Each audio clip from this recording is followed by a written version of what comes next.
परम प्रेम में शिशि ठाकुर, परम आराध्या जगत जननी शिशि वर्मा, परम पूज्य पाद शिशि बड़दा, परम पूजनीय वर्तमान आचार्य शिशि दादा के श्री चरणों में मेरा कोटि कोटि प्रणाम। यहाँ उपस्थित आप सभी गुरु भक्तों, माताओं, बहनों, बच्चों को मेरा हार्दिक जय गुरु। आज का सत्संग इस घर में हो रहा है, साधन दादा के घर में, और नया नया घर बना है। तो हम लोग ठाकुर जी से इनके परिवार की, इनके घर के, इनके गांव की, पूरे इस जीव जगत की मंगल की कामना करते हैं कि ठाकुर जी सबका मंगल करें। और जितने लोग यहाँ पे आए हैं, ठाकुर जी को लेकर के आप लोग चल रहे हैं, और कैसे चलना है अभी अंजलि माँ ने बताया, तो उसको हमको करना पड़ेगा। आप लोग ठाकुर जी को बहुत प्यार करते हैं, मैंने देखा, हम लोग आए तो कितना आपका जो व्यवहार है, स्वागत किया आप लोगों ने। आप है ना, एक गाना कि आज आनंद बरसा है आंगन मेरे, हम करें आपका स्वागतम स्वागतम। हिंदी भी तो आप लोग जान ही रहे हैं ना, हिंदी तो समझ ही रहे हैं। ठाकुर जी की वाणियाँ बांग्ला में भी हैं, हिंदी में भी हैं। हम तो ठाकुर जी का कोशिश करते हैं, हिंदी भाषी हैं, लेकिन बहुत से बांग्ला को मैंने रटा हुआ है, तो वो भी मैं बताऊंगा आपको। ठाकुर जी की एक वाणी है, थाकबे यदि इष्ट चलन, राखबे ना तोर दुर्गति, दुर्गति सब दुर्ग होवे, आनबे जय उन्नति। थाकबे यदि इष्ट चलन, यदि आप अपने जीवन में इष्ट के चलन को, इनके चलन को उतार लेंगे, जैसे ठाकुर जी चले, ठाकुर जी की पूजा करने का मतलब क्या? चंदन लगाना, फूल चढ़ाना, अगरबत्ती दिखाना, ये प्रसाद लाना, सेवा करना, ये सब करना, ढोल बजाना, यही है? नहीं, ये तो है ही नहीं। ठाकुर जी बोल रहे हैं, थाक में यदि इष्ट चलन, इष्ट का चलन, जैसे वो चले हैं। थाक में यदि इष्ट चलन, राखबे ना तोर दुर्गति, तब आपकी जो दुर्गति है ना, हमारे जीवन में जो कष्ट है, वो कष्ट खत्म होगा। दुर्गति सब दुर्ग होवे, यानी सब दुर्गति पे विजय पालेंगे। आनबे जय उन्नति, आपके जीवन में जय आएगी, आपकी उन्नति आएगी आपके जीवन में। इसीलिए लेकिन ठाकुर जी बोले, सर्वप्रथम हमारे दुर्बलता विरुद्ध युद्ध करते हुए, वीर होते हुए, साहसी होते हुए, अकपट होते हुए। हमको जब हमारा कैरेक्टर, हमारा चरित्र सब कुछ होगा, तब हम धर्मराज में प्रवेश कर सकते हैं। हम सुंदर बने ही नहीं, हम अच्छे हुए ही नहीं, आप कितना हो पूजा कर लीजिए, हम कितना हो पूजा कर लें, उसका असर नहीं पड़ेगा। हमने ये घर बना लिया, आपने ये घर बना लिया, बहुत सुंदर घर है, बहुत सुंदर घर है। तो इस घर में क्यों बनाया घर? क्यों बनाया? इसलिए कि हम इस घर में रहेंगे तो सुरक्षित रहेंगे, धूप नहीं लगेगा, बारिश नहीं होगी, तूफान से, सब कुछ से हम सुरक्षित रहेंगे। सुरक्षित के लिए बनाया ना घर, ठीक है। हम कपड़ा पहन लिए, क्यों? सुरक्षा के लिए। जाड़ा में स्वेटर पहन लेते हैं, रजाई ओढ़ लेते हैं, गाड़ी चलाते हैं तो हेलमेट लगा लेते हैं। सब कुछ हम क्यों रखते हैं भाई? क्या जरूरत है? इस शरीर की सुरक्षा के लिए रखते हैं ना। लेकिन आप ये बताइए कि हमने इसके चारों तरफ, अच्छा हम इसके आगे कैमरा भी लगा सकते हैं। एक आप कैमरा लगा लीजिए, कंप्यूटर लगा लीजिए, तो फिर आपको घर में से पता चलेगा कौन बाहर आया है, वो भी आप अंदर से देख लेंगे कि कौन बाहर आया है। आप एक सिक्योरिटी गार्ड भी रख सकते हैं। आजकल जिसके पास जैसा पैसा है उतना अपने गार्ड भी रखता है। बाहर गार्ड रहेगा, पूछेगा भैया कहाँ जाना है, वो भी आ जाएगा। ठीक है, सब कुछ आपने कर लिया, सब कुछ आपने रख लिया। उसके बाद बताइए कि एक होता है काल, काल होता है ना, जो हमारे जीवन में दुख, जो दुख आता है और व्याधि आती है, कष्ट आता है, तो उसको कैमरा से आप देख सकते हैं क्या मकान के बाहर कि कष्ट आ रहा है, दुख आ रहा है, बाहर खड़ा है। उसको बोलते हैं काल। काल जो है वो तो चारों तरफ घूम रहा है, उसको कैसे देखेंगे? उससे आपने के घर में कोई सुरक्षा है? आपने घर में कोई अच्छा चीज लगाया है कि हमारे जीवन में रोग ना आए? आपके घर में रोग बाहर से ही चला जाए? नहीं, आप कितना हो घर बना लीजिए, रोग आ जाएगा, आ जाएगा ना, बीमार हो जाएंगे। ए भाई तो ऐसा ऐसा कुछ करिए कि बीमारी ना आए हमारे जीवन में, वो दुख ना आ पाए, वो वहीं रह जाए, यहीं बाहर खड़ा रहे और हमको छुए नहीं। आपने देखा ना कश्मीर में गोली चली, सुने ना, अभी भारत जो है पाकिस्तान से बोल रहा है कि तुमने निहत्थों पर जो आतंकवादी भेज के गोली चलवा दी। तो वो आदमी जो गए थे वहां पे घूमने के लिए, उनकी तो कोई गलती है नहीं, लेकिन वहां पे जो है आतंकवादी आए और उन्होंने गोली मार दिया। वो तो कुछ किए नहीं थे, फिर भी लग गया, मर गए। तो ये थोड़ी है, दुख तो किसी के भी शरीर में आ जाएगा, जीवन में आ जाएगा, आघात प्रतिघात ये आदमी के जीवन में हो जाएगा। तो उससे बचने के लिए तो हमारे पास कुछ है नहीं है ना, है एक चीज है, उसी से बचने का उपाय यहां हो रहा है। जो हम लोग यहां पे आए हैं ना, उसी से बचने के लिए आप कितना हो घर बना लीजिए, स्वेटर पहन लीजिए, ये रोग शोक दुख दारिद्र आ जाता है भाई। उस रोग शोक दुख दारिद्र से दूर करने के लिए हम गुरुजी करते हैं, हम गुरुजी की दीक्षा लेते हैं। पुरुषोत्तम की दीक्षा लिए ना भाई, नाम लिए ना। तो नाम क्यों लिए? इसीलिए लिए कि हम गुरुजी किए तो गुरुजी ने नियम बताया। तो गुरुजी ने 3 ही नियम बताया है, यजन याजन इष्टवृत्ति।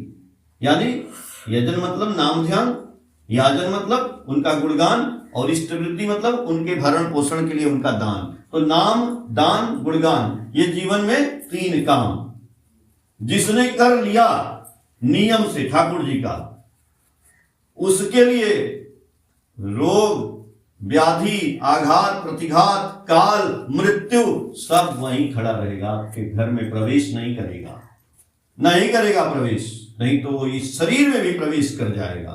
शरीर में प्रवेश क्यों कर? ये शरीर क्या है? आपने मकान बनाया ना, मैंने बोला ना कि मकान बनवाया, मकान को सुंदर रखा, सुंदर है, देखिए टाइल्स लगी, अच्छा लग रहा है।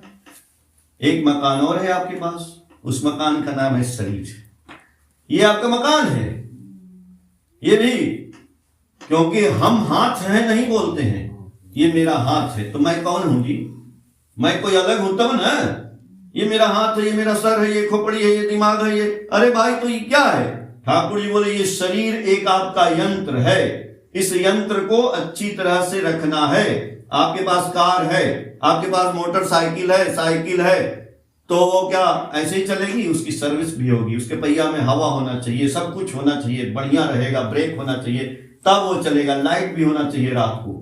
तो इस शरीर का काम वही है, ये यंत्र है, इसका सिस्टम सही होना चाहिए। इसमें क्या होना चाहिए? सच्चाई होना चाहिए, इसमें ईमानदारी होना चाहिए, इसमें धोखा नहीं होना चाहिए, कपट नहीं होना चाहिए, इसमें क्रोध गुस्सा नहीं होना चाहिए। ये सबको साइड करना पड़ेगा, और ये सब हटेगा नहीं, आपके अंदर ये रहेगा। लेकिन वो निगेटिव जो है ना, उसको पॉजिटिव, गुरुजी के आने से वो आपका गुस्सा एनर्जी है, वो आपका सोच, वो हमारी सोच, वो सब रहेगा। लेकिन वो जो है, जो हम गलत सोचते थे, वो अच्छा हो जाएगा। जब अच्छा हो जाएगा तो ये शरीर ही हमारा अच्छा हो जाएगा। अब वो जब कब अच्छा होगा? ऐसे थोड़े हो जाएगा। हम बोल रहे हैं, आप सोचेंगे कि भैया हम आज से चीनी नहीं खाएंगे, मान लीजिए चीनी नुकसान करता है ना, आज से चीनी नहीं खाएंगे, आपके कहने से थोड़े हो जाएगा। उसके लिए तपस्या करनी पड़ेगी, प्रण करना पड़ेगा, इसे गुरु जी की शरण में जाना पड़ेगा। तो एक काम करने के लिए आपको सोचना, हम आज से झूठ नहीं बोलेंगे। हम कहते हैं कि हम मंगलवार को दाढ़ी नहीं बनाएंगे, बृहस्पतिवार को बाल नहीं कटवाएंगे, शनिवार को बाल नहीं कटवाएंगे। लेकिन ये नहीं बोलते हैं कि शनिवार को बाल तो नहीं कटवाएंगे, ठीक है, लेकिन शनिवार को झूठ जरूर बोलेंगे। शनिवार को निंदा करेंगे, शिकायत करेंगे, पॉकेट काट लेंगे, चोरी कर लेंगे, झूठ बोल देंगे। ये अब बाल खाली नहीं कटवाएंगे, इससे कल्याण होगा क्या? फालतू की चीज। जब हम गुरुजी से जुड़े हैं तो गुरुजी जो अच्छा काम बोले हैं वो करना पड़ेगा।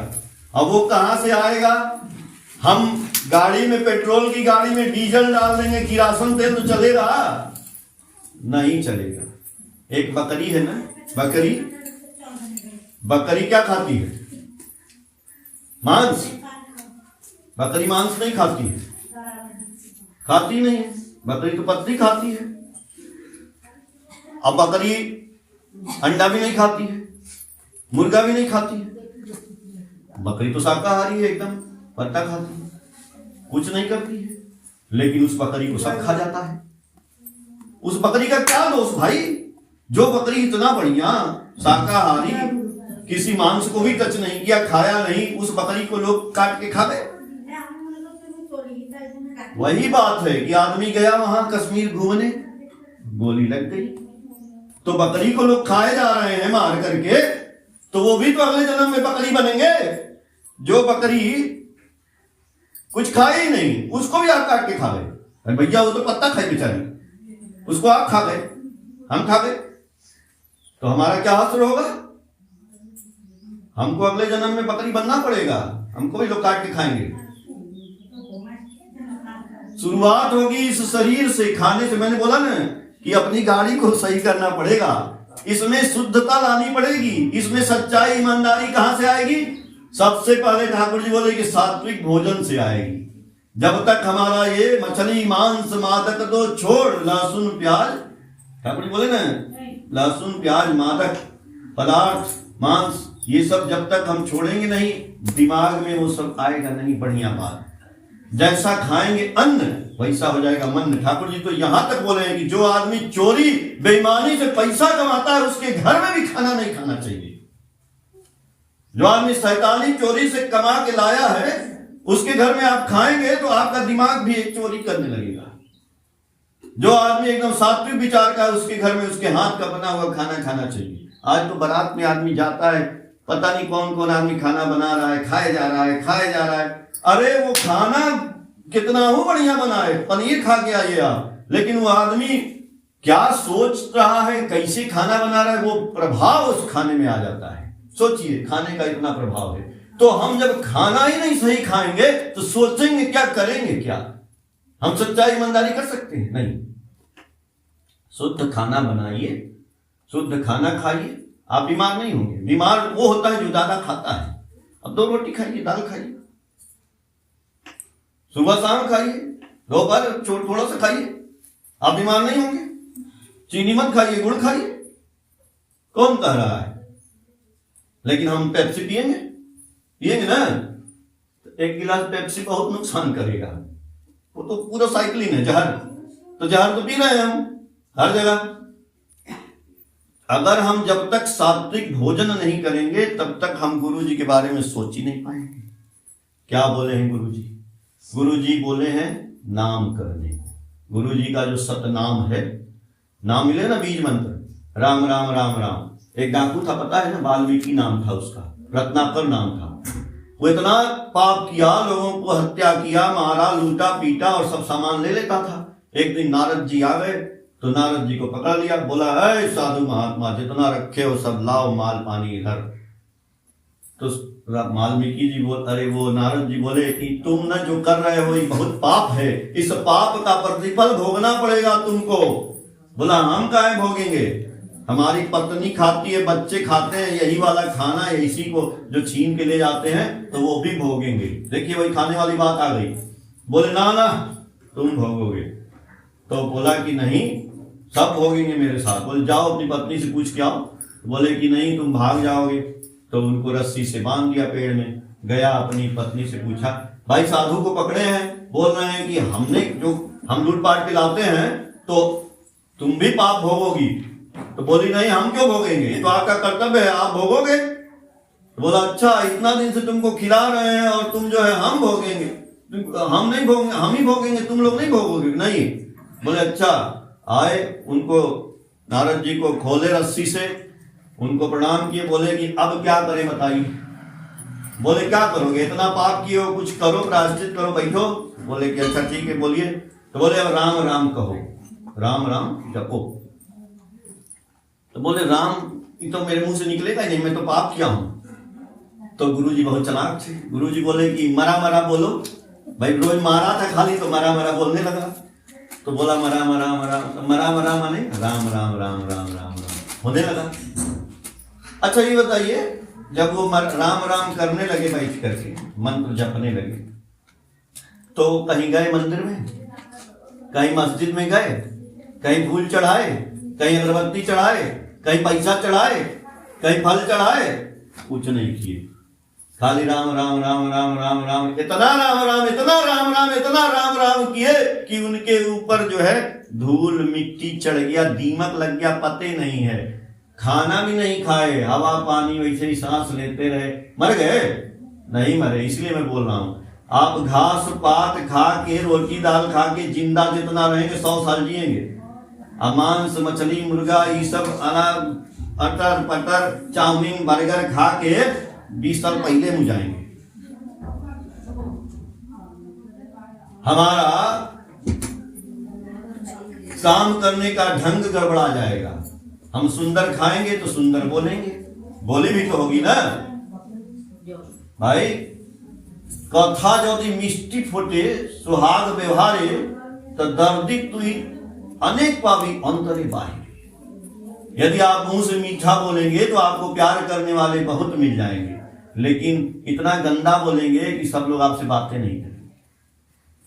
तो वो कथा कैसे होगा? मीठा खाएंगे तब ना मीठा बोलेंगे, कड़ुआ खाएंगे तो कड़ुआ बोलेंगे। देखिए सब खाने पे डिपेंड है। तो भगवान का नाम खाएंगे तो भगवान की तरह से बोलेंगे। ठाकुर जी बोले कि आदमी एक पक्षी पोसता है, मुर्गा। तो मुर्गा को यदि खांचे में बंद कर दीजिए, उसको खाना मत दीजिए, तो आप पोस लिए क्या उसको? नहीं, उसको खाना खिलाना पड़ता है। दाना तो नहीं डालेंगे ना। मान लीजिए आपने दाना नहीं डाला और उसको एक खांचे में बंद कर दिया, तो क्या होगा बताइए? उसको मुर्गा को भूख लगेगा तो खांचे पर इसे मारेगा। अब वो खांचा जाएगा टूट। अब खांचा टूट जाएगा तो मुर्गा उसमें से भाग जाएगा। तो मुर्गा कौन, खांचा कौन? ये मुर्गा, ये खांचा, यही मेरा शरीर। ठाकुर जब समाधि अवस्था में थे तब बोले थे, ये मुर्गा खांचा जो है यही मेरा शरीर है, और इसके अंदर मुर्गा वो पक्षी कौन है? मेरी आत्मा। आत्मा को खाना नहीं देंगे तो इस शरीर को खा जाएगा, इसमें से आत्मा निकल जाएगा।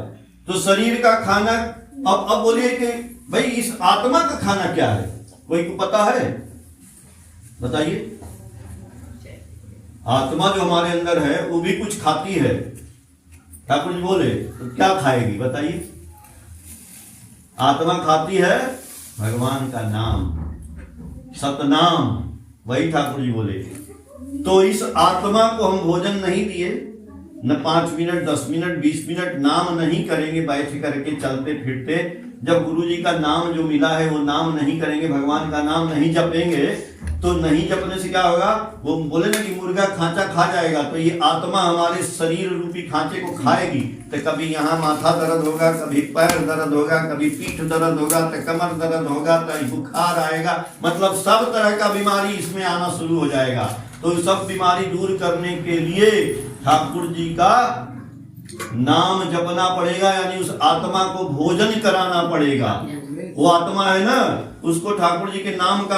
अब जब कहते हैं कि नाम जपो, तो कहता है आदमी कितना बार जपे? कितना बार जपे नहीं, जितना बार सांस ले उतना बार जपे। इस सांस में उनको मिला लेना है। तो एक आदमी हमसे बोला कि अच्छा ये बताइए कि जब हम जो है कभी अशौच अवस्था में हैं, कभी गंदी जगह पे हैं, तो वहां तो भगवान का नाम नहीं लेंगे। तो हमने कहा कि वहां सांस भी नहीं लेंगे आप। सांस तो हर जगह लेंगे ना। सांस मत लीजिए 5 मिनट, जहां गंदी अवस्था में शौच में है, नहीं सांस तो लेंगे। तो जब सांस लेंगे तो भगवान का नाम लेने में क्या है? कहीं भी रहिए नाम लेते रहिए। कबीरदास बोले हैं ना, सांस सांस पे नाम ले, सांस व्यर्थ न होए, ना जाने इस सांस का आवन होए न होए। अरे अभी सांस लिए, बाद में पता न जाने बाहर नहीं आया, मर गए। अगर हम सांस में नाम भगवान का सुमिरन करते रहेंगे तो जिंदा रहेंगे 100 साल तक एकदम। ठाकुर जी कहे रोग शोक दुख ताव कीछु थाके ना, हरिनाम कर ले सब कीछु भालो हो जाए। ठाकुर जी के पास एक आए विनोदानंद झा, डॉक्टर विनोदानंद झा एक कॉलेज के प्रिंसिपल थे। आंधी आ रही है, खिड़की बंद कर दीजिए।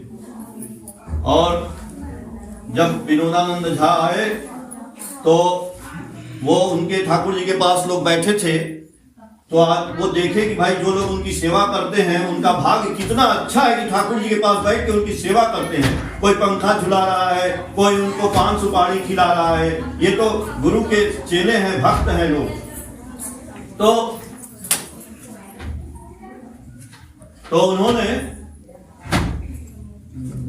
उन्होंने वो सोच रहे हैं अभी मन में अपने कि यदि हमारा भी भाग्य होता कि हमको भी ठाकुर जी का सेवा करने का मौका मिल जाता, तो ठाकुर जी उनकी बात को समझ जाते हैं वहीं से। और ठाकुर जी समझने के बाद उनसे बोलते हैं, जो पान खिला रहा था उनको, उससे बोले, अरे तू আমাকে पान दिस, तंबाकू दिस, एते तोर किंतु किस्तमात হবে না, আমার দেহে অনেক মাছি বসে, এরা কি স্বর্গ যাবে? আমি যা বলে তাই কর, আমার কাছে থাকা না, আমার সঙ্গে থাকা। দেখ কি তফাৎ, সূর্য আছে, ধরতরি আছে, কিন্তু কি রকম ধরতরি সূর্যকে ঘূর্ণন করে, অবলম্বন করে থাকতে হবে, এই রকম থাকতে হবে। ठाकुर जी बोले, देखो तुम हमको पान सुपारी खिलाते हो, पंखा झलते हो, तो इससे तुम्हारी किस्मत नहीं बदल जाएगी। हम वही बोल रहे थे, आप चंदन फूल चढ़ा देंगे तो किस्मत नहीं बदल जाएगी। ठाकुर जी बोले, आमी जा बोले ताई कर। हम जो बोले हैं, नाम करना, यजन करना, याजन करना, इष्टवृत्ति करना, ठाकुर बोले आमी जा बोले ताई कर। देखो ये नहीं जरूरी है कि हम देवघर जाएंगे, सत्संग में माथा पटकेंगे तो वहीं आशीर्वाद मिलेगा, कानपुर नहीं। ठाकुर जी बोले आप जहां हो वहीं आशीर्वाद मिल जाएगा, यहीं पे रसूलाबाद में। कैसे? बोले धरती और सूर्य में बहुत अंतर है, पृथ्वी में बहुत दूर है, लेकिन सूर्य का चक्कर लगाती है धरती, घूमती रहती है, तभी दिन रात होता है। और फिर भी उसके पास सारा कुछ पानी बरस रहा है, अन्न है, जीवन है, सब कुछ है। यदि धरती सूर्य में सट जाएगी ना तो विस्फोट हो जाएगा। उसी तरह से ठाकुर जी बोले चरण पूजा नहीं, हमारे चरण पे आप पैर पटक दोगे तब भी कुछ नहीं होगा। आप दूर से भी ठाकुर जी का नाम पुकारोगे, आपके जीवन में कष्ट है, आपत्ति है, विपत्ति है, सब कुछ दूर हो जाएगा।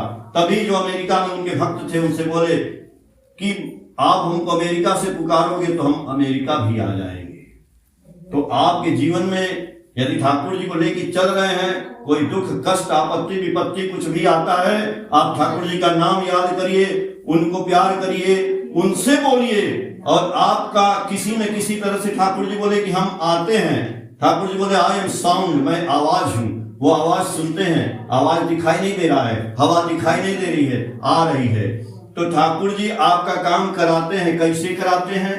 वो हवा बन के और दूसरे आदमी की, जैसे मैं बोल रहा हूँ, वाइब्रेशन दिखाई नहीं दे रहा है ना, आप फोन की घंटी बजाएंगे अमेरिका बज जाएगा, तो वाइब्रेशन में आते हैं। जैसे टेलीविजन चल रहा है कुछ दिखाई देता है, लेकिन टेलीविजन में सीन दिखाई देता है। तो ठाकुर जी वहीं बैठे बैठे वहां से आपको एक तरंग किरण भेजते हैं दूसरे आदमी के दिमाग में, और वो आदमी आके आपका काम कर देगा। और आप कहोगे कि यार ये आदमी तो आया काम कर दिया। वो आदमी आया नहीं, उसको ठाकुर जी ने भेजा। क्यों? क्योंकि आपने अपने दिमाग से ठाकुर जी को सोचा, याद किया, तो आपके दिमाग से किरण गई। जैसे आपकी मोबाइल चली, आपने ठाकुर जी को याद किया, वहां गई, और ठाकुर जी वहां से बैठे बैठे दूसरे आदमी के दिमाग में जाके प्रवेश करके उसको यहाँ भेज दिया। तो जितना आप ठाकुर जी का नाम करेंगे, ठाकुर जी का काम जो आपको मिला है, यजन याजन इष्टवृत्ति और सदाचार के नियम का पालन करिए, अच्छी तरह से खाइए पीजिए, और आपके गांव मोहल्ले समाज घर परिवार में जितने लोग हैं सबको जो कुछ बनता है आपके पास देना लेना उतना ही दीजिए लीजिए, सबकी सेवा करिए, और ठाकुर जी सबका जरूर मंगल करेंगे। जय